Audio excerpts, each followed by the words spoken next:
Kasi ano eh, kumbaga isa ka sa inaabangan din dito sa fight card eh, no?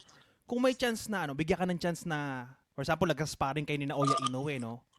May chance ka i-knockout si Inoue. Ina-knockout mo ba? Wala akong ano si Ardea, pero magka-sparring kami, talagang payag ako dyan. Kasi ano yan eh, 4 Division World Champion niya eh. Pero yung knockout, hindi ko masasabi yan. Pero gusto ko Hindi, I mean, ang ibig magka-spot niya. sabihin, parang ano lang yun.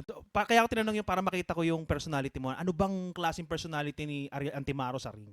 So, salamat Ariel ah. Exciting talaga yung, ano mo, yung personality mo. Alright, Ariel, siguro last na lang. Shout out, mga gusto mong pasalamatan, o mga gusto mong batiin bago ka magpaalam. Salamat po sa um, nagpalaban ng Blue Bible, tsaka lalo na yung mga Sir GC, tsaka in-invite niya ako para makalaban. Salamat po sa nag-interview sa akin ngayon.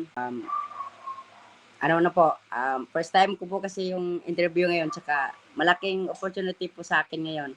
Yung mga sikat na vlogger na interview sa akin. Thank you so much po sa inyo. God bless po.